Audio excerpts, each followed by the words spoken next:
Hello, everyone. Thank you for joining us for Cross Currents, the series where we connect policy and economics to what matters for your portfolio. I'm Ben Fawcett, Vice President and Portfolio Manager at Canaccord Genuity, and with me, as always, is Rod Phillips, Vice Chair, Canaccord Genuity, and former Finance Minister of Ontario. Rod, lots to talk about today. We'll be leaning into your experience as a finance minister who's tabled a budget as we dissect PM Carney's first budget that was released on Tuesday. For the record, today is November 7th, Friday. We'll also be looking at the probability of this budget getting passed in Parliament. We'll then examine events south of the border, where we're on day 37 of a government shutdown. And we'll also discuss hearings that have started at the Supreme Court as far as the Trump administration's tariffs and the legality of those tariffs. So again, lots going on, Rod. Let's start off with the fact that budgets tell a story. And so what's the story that PM Carney and his government are trying to tell with this budget? And who is it for? Is this for business community? Is this for the electorate? Yeah, I think that's a very good way to think about anything from government. But budgets are the narrative that any government, provincial or federal, lays out once a year to explain what it expects to do and to inspire confidence among voters, first of all, but also around the business community and other stakeholders paying attention. One of the things most people don't appreciate about a budget is that because of the complexity, this one is over 400 pages, even longer with the appendices. The actual locked budget is finished at least 2 to 3 weeks ahead of what happens. So in a dynamic environment where everything's been changing so quickly, the messages are decided. And 2 or 3 weeks doesn't sound like a long time, but we know that 2 or 3 weeks can make a great difference. So the government would have really made most of these decisions over a month ago, and now be communicating them. And a lot of the time is spent on working on that narrative. The narrative here clearly is one about stability, about a new approach for Canada, about investments in that approach. And I think the main message that the Carney government is trying to get across is that we've got this handled. You pick the right people to make these decisions. And now on a number of different facets, we're going to be providing and funding for that. And so building on the message of confidence that Prime Minister Carney has already been projecting. And I think trying to, give, from a voter perspective, the idea that the Liberal government is doing the things that they promised they would do. From an investment perspective, a somewhat different, or I'll call expanded message. I think we would all agree that over the period before Prime Minister Carney, there'd been a fair bit of uncertainty around the investment environment, and the expectation because of the Prime Minister's background, but also because of what they ran on and also because of the situation we're in, is that we're going to see clear signals about what's going to happen over the medium and long term. So this is a blend of dealing with the short-term anxieties and political pressures of dealing with a minority government, but also of what's happening day to day in people's lives around affordability and other real pocketbook issues, but also sending a message to the investment community and the world that Canada is open for business. Yeah. There were some cross currents within this budget in the sense that, $80 billion deficit, that's about 2.5% of GDP. If you compare that to your average budget, you'd be in the 1 to 2% deficit of GDP. In weak economic times, you've gone 3.5%, obviously more in COVID. And if you compare that to the US and many G7 countries, which are 3 to 5% of GDP, this wasn't a huge deficit, obviously more than average. What's the sort of messaging from that standpoint? Because it was also coupled with government cuts and reduced government spending in some areas. I mean, all of this, if you remember, is in the context of literally a failed budget the last time when, if you recall, the finance minister literally resigned in the last government over the budget. Now, if we look back to that budget, we'd see that the deficit is considerably larger than was expected. And when we talk about certainty, you are also trying to, over time, project confidence that what we said would happen would happen. We, of course, are dealing with a very unique circumstance, not unlike, different than, but not unlike in some ways the COVID situation, where the markets and others will see a justification for what is really almost a doubling of what was the deficit over expectation, and still by historical standard, very high deficit, the highest except for COVID years. But the circumstances make that all explainable. Yeah. And then the question becomes, and this is finally what budgets are about, are what are the priorities that they're investing in? And we can see that there are some tax reductions related to business, which is beginning to try to make Canada a more investment-friendly environment. There's these significant investments in infrastructure. I'll call it economic infrastructure. And the Prime Minister's made a big point about changing the perspective from spending money on capital versus operating.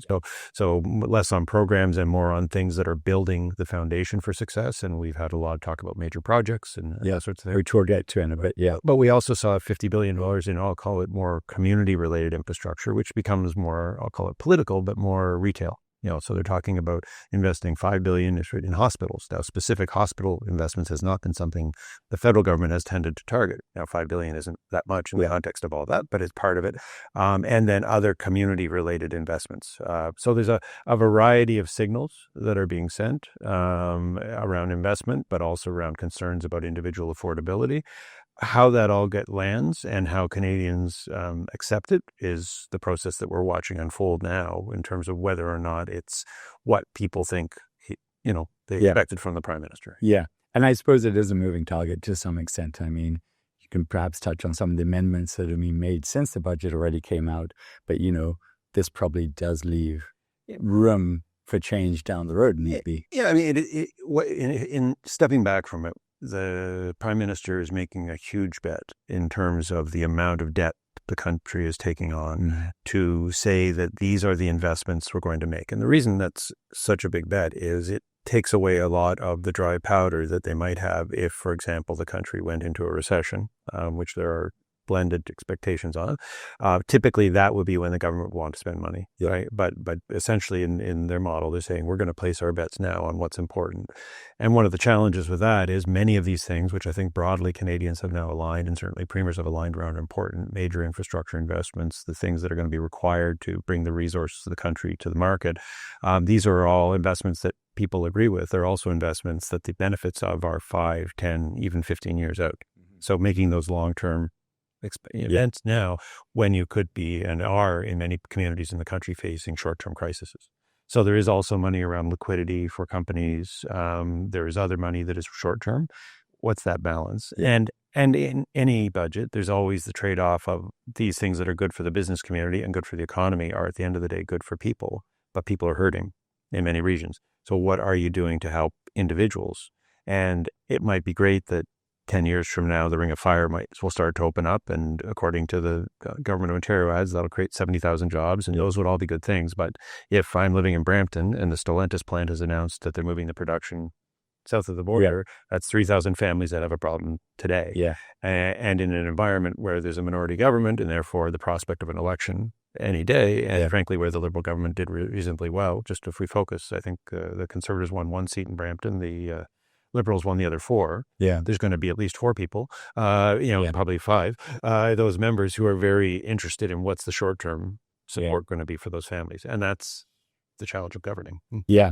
I did want to get into the implementation, but perhaps first sort of want to look at the probabilities of getting this passed and where PM Carney is thinking as far as potential for election. Was there anything that indicated in this budget that this is tailored on him going to try and get a majority, or is this more? Yeah, it's a very good question.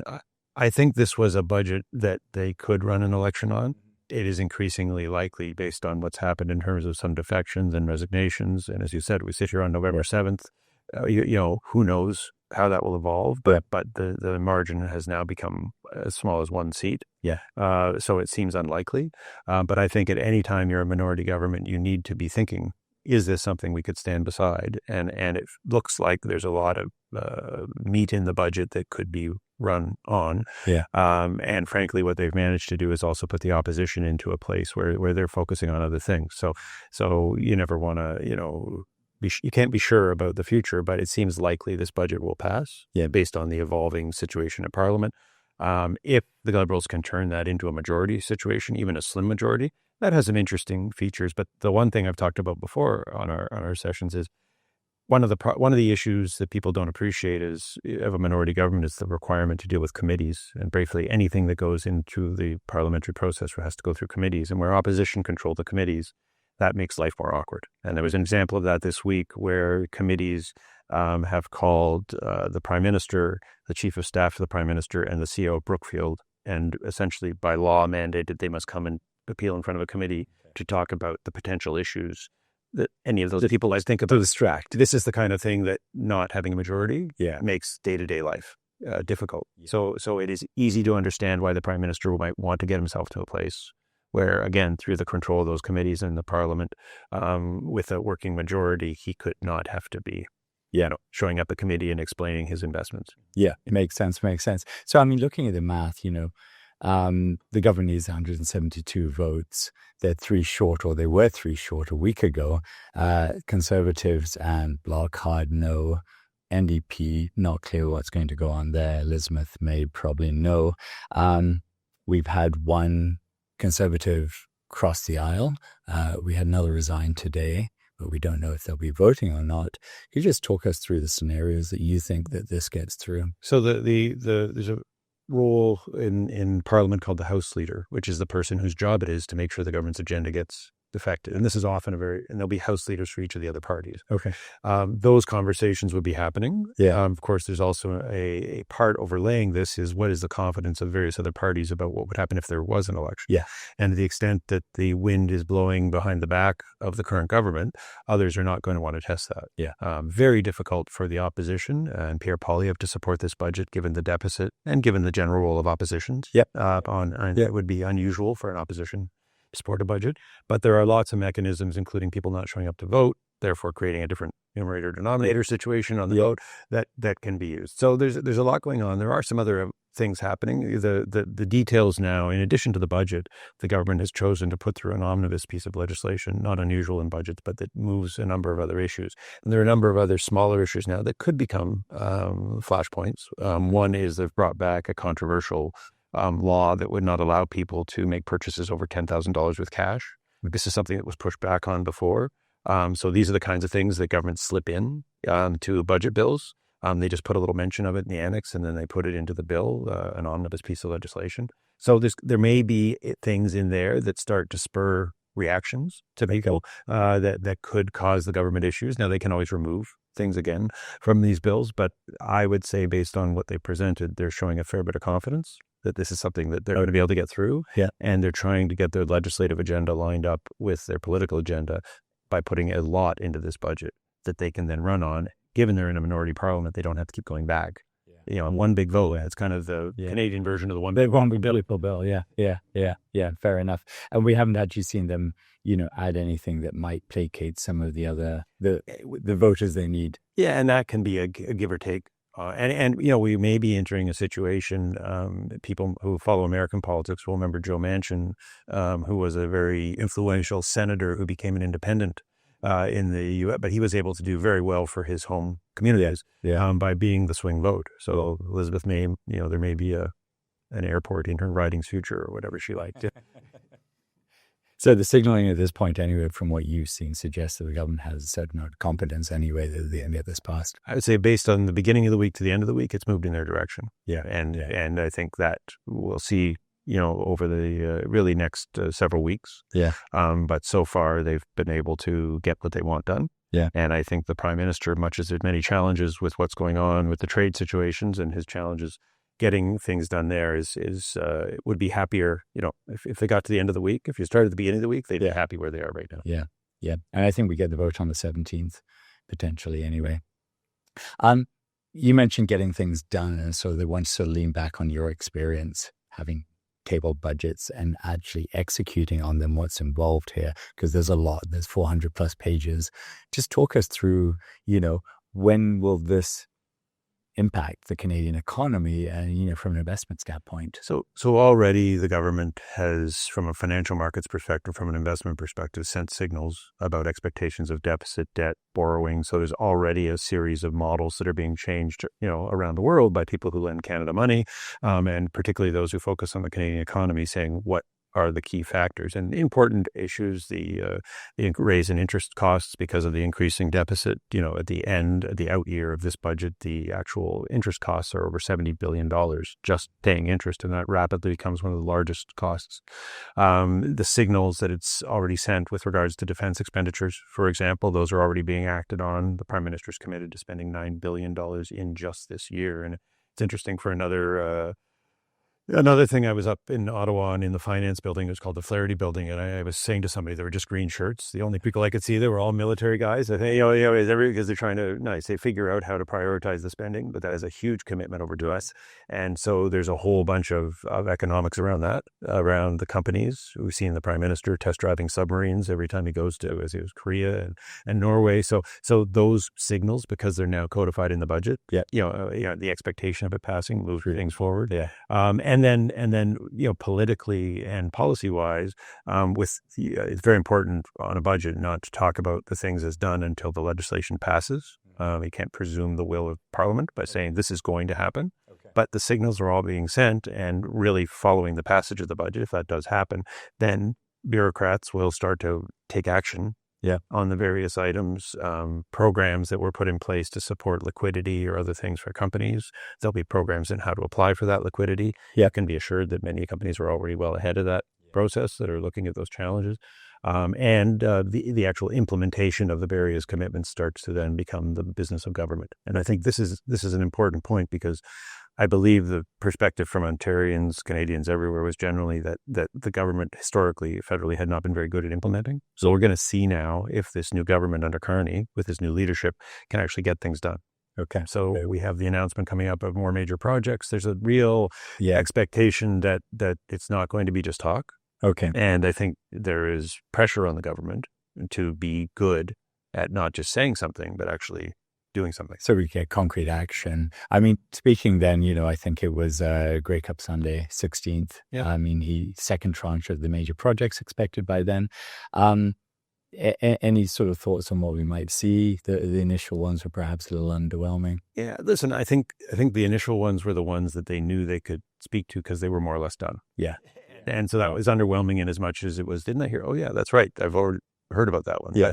But the next round is very, very important, particularly as the Prime Minister moves forward with the relationships with the provinces and aligning the premiers, because there is absolutely a wish list from the premiers. They've been very clear about what they want. They expect to get not just the alignment, but also the money to help support those. And there'll be a balancing act that they're trying to measure.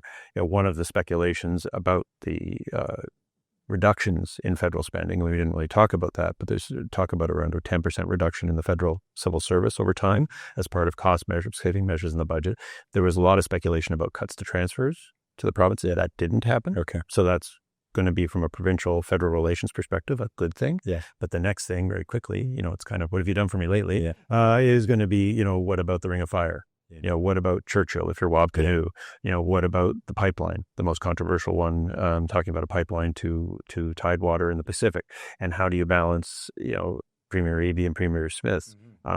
Quebec has many, many requests, the Maritime. So all of these will be things where premiers, and you can see it in the responses. The Premier of Saskatchewan said, we're going to withhold our commentary on the budget until we see what happens with the infrastructure. I mean, that had been the next question, actually. What has been the provincial response? It seems quite quiet. The province of Ontario was somewhat critical. They also, of course, had their fall economic statement. Peter Bethenfalvey, who's a very level-headed fellow, kind of underplayed the impact of the federal budget. And I think that was a bit of a theme. But frankly, most of the provinces are waiting to see what is going to happen for them. And they only have to wait until the 16th, and I think Wab Canoe is counting on the fact that the Grey Cup's in Winnipeg to make sure that, that Manitoba's going to get some good announcements. Yeah. The Major Projects Office, to be fair, they put an excellent person in charge, but it's only been up and operating for a few months. Yeah. And so they also have a limited number of things that they can actually do. Yeah. And there is a larger issue, which is if you put everything that's important into the Major Projects Office, what does that say about the things that aren't? Because there's still hundreds of important projects that they're talking about. But expectations with regards to that are that, for instance, where there's multiple levels of jurisdiction, one will be selected. I know the provinces expect that provincial jurisdictions will be selected to oversee federal and provincial administrative and regulatory requirements. That would be a big step forward. There's certainly an expectation about money that would come and align around these major projects. And there's an expectation of then the add-on effects, because some of these projects might well be projects that are also being funded by the private sector. The Prime Minister has been very, very bullish on the amount of investment that will come as a result of the leverage from the federal government involvement, the provincial government involvement. So that's where we will see, does private money flow? Do we get hundreds of trillions following, basically? And that is in many ways the most important question from an investment perspective. Have they done enough to restore confidence? And as we all know about capital markets, not just what you do here, but it's compared to my other choice. And is Canada a choice that people want to make?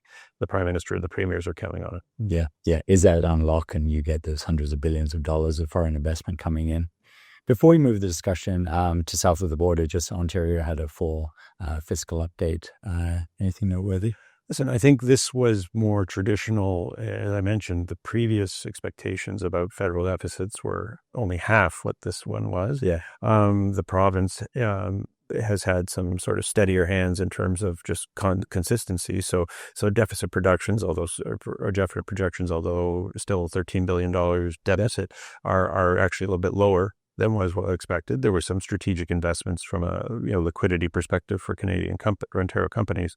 Also, some investments in different training and other funds. So positive things. So by and large, what one would expect in a more typical situation, but all leaning towards the real challenges that Ontario is facing and the threat to its economy. In terms of the manufacturing sector and the supports there. There's $1 billion for home care, which points to still the biggest line item in all the provincial budgets is healthcare. And this balance between how do we manage the growing costs of healthcare in the context of the changing demographics and people's expectation. And, so $1 billion to say the obvious, which is people would rather be in their homes than somewhere else and trying to keep people out of hospital emergency rooms and expensive long-term care beds. So I'd say some good strategic investments, but maybe just because I'm a former finance minister and a bit of a nerd, interesting projections around debt to GDP in the province and other things that are all traditional and generally positive. On that, but always remember that all of the first of all, Ontario is the largest sub-sovereign debtor in the world, close to $500 billion in debt, so it needs to be managed carefully. And everything in terms of the credit ratings and the accessibility of capital, which has not been a problem in Ontario for a very long time, do also matter on what the sovereign does. So federal deficits indirectly, but only quite closely do impact provincial borrowing levels. And so it's important there's coordination there. And just the last follow-up on that, we've seen auto plant closures due to some of the tariff aspect. Any changes in the economic projections from that? The biggest thing that Peter will be worried about, similarly the federal finance minister, the most rapid impact on this revenue side are business taxes. And so when businesses when their prospects go down, they pay less tax. One of the reasons that's so painful for provincial and federal treasuries is they also then get the deferred reduction over time. So when they have a loss, they also aren't going to be paying taxes for the future. That's true. Yeah, that's true as well. And so there's a tail on that. On the expenditure side, it has traditionally been the increase with joblessness in welfare charges at the provincial level.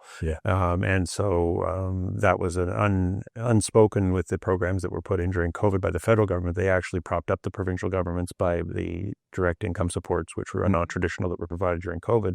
But as as people work through their unemployment and hit the welfare rolls, those can be huge hits on the provincial treasury. So you've got, revenues going both sides, expenses going out. That's the scenario you're trying to avoid. Yeah. I think what we saw from the provincial government said that's not happening yet. But it would make sense that Stellantis is going to pay less tax over time. And that's just one. Social support goes up at the same time. And that's the challenge. The benefit of a big, the big social safety net the Canadians cherish is that it provides that support, but that support comes from somewhere. And this gets back to what we said about the big bet that everybody's making now in terms of borrowing so much money.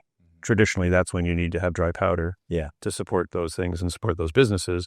The Prime Minister has committed, most of our dry powder. Going to pivot the discussion, turning down south. Nothing going on there. Nothing going on down there either. Exactly.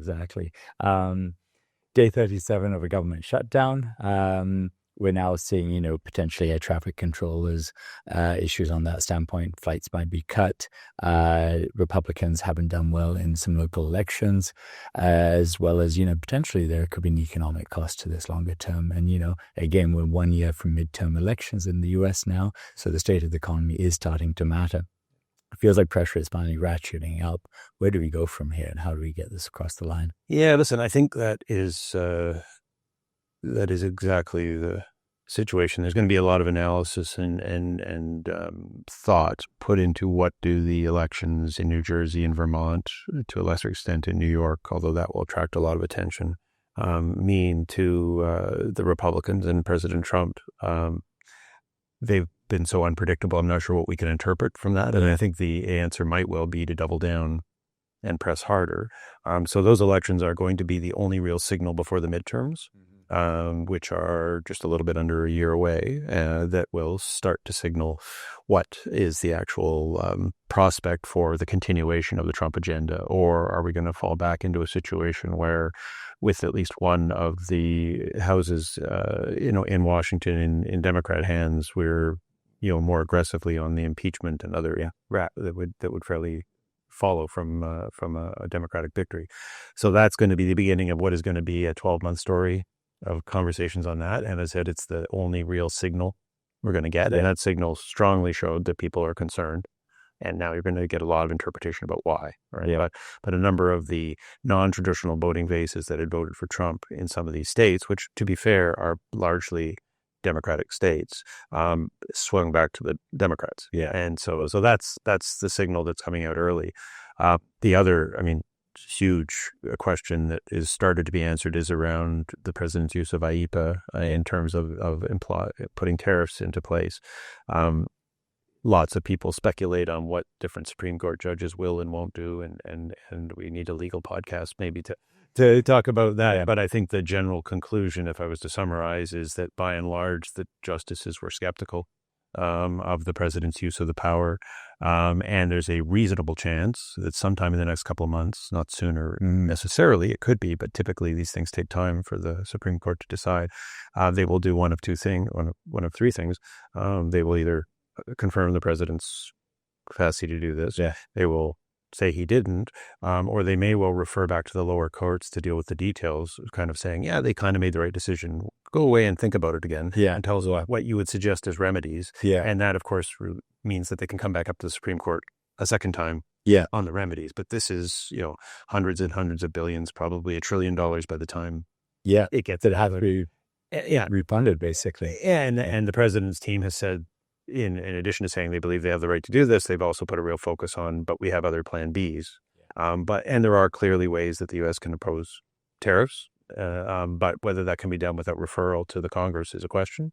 And so a big uncertainty that's going to hang out there. Just to bring it back to Canada for a second, there has been this whole question about whether or not the Carney team are in fact playing for time. And in the time since we've talked, we had the whole Super Bowl ad controversy. Yeah, we didn't touch on that. What didn't happen, but it, there is a scenario where you could say you would rather not have a deal if you find out the mechanisms that have been putting pressure on you are all illegal. Yeah. Right? Yeah. That's not a guarantee, but that would clearly favor the folks who had maintained the status quo as opposed to someone who'd cut a deal, which a lot of the rest of the world has. But these are all things that will unfold, and the politics of the Supreme Court has become something that there's a whole subset of analysts that think about, and it will be interesting to see how they square that circle. Yeah, I think time's going to be interesting. The longer this plays out and the more likely it is that it ends up in Congress, who, it may have to some extent. And as you get closer to midterm elections, the dynamics become far more complicated. And listen, which impacts Kuzma as well. Yeah, and I think that I think the real question, if you could only know the answer to one thing, you would know the answer to our American consumers from an economic perspective in terms of their buying power, jobs, how are they going to be feeling next fall? Yeah. Right. Because to the extent that economists are correct and that inflation kicks in, and there's a variety of factors affecting that, but the tariffs are tied to that and other things are tied to that, the potential for people to be upset, as people say, you can't hide from the cash register. Yeah. Trump can say whatever you want, and the Democrats can say whatever they want. But if people feel their standard of living slipping, then they're going to be unhappy, and unhappy people often take that out on incumbents, right? If, on the other hand, all the investment and other things that Trump has talked about that are being brought into the United States that the tariffs are affecting are starting to feel like a good thing and people are seeing a future that's better, they might be able to take some current pain to do that. But these are the questions that I think everybody will be watching very closely. And the potential of a dynamic shift in the other direction, whatever one thinks about the good things or bad things about Trump's policies. And it's fair to say that some make sense and some probably don't. But the dramatic shift, really what that tells you is instability. Because the potential for that shift means you could have a fairly dramatic change in direction, which makes it difficult from a business perspective. And if we come back to Canada, I think what the Prime Minister and the government are trying to lay in is some sense of consistency. So if we are the ones who are consistent over 3 or 4 years, then people go like, well, okay. On a relative basis. Maybe. Relative stability. Oh, good. Yeah. Exactly. That's the world we live in now.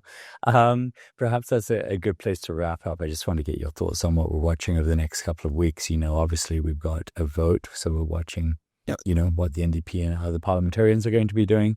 And obviously U.S. shutdown. If, Trump decides to step in the next week or so, he's probably the only person that can really hammer a deal together. Yeah. So starting in Canada, having said it's likely that the government will get this budget through. If they don't, there'll be a federal election, around Christmas or January, right? And that would obviously be a massive shift up here and would cause a whole series and sequence of things to happen that would be exciting. Nothing else.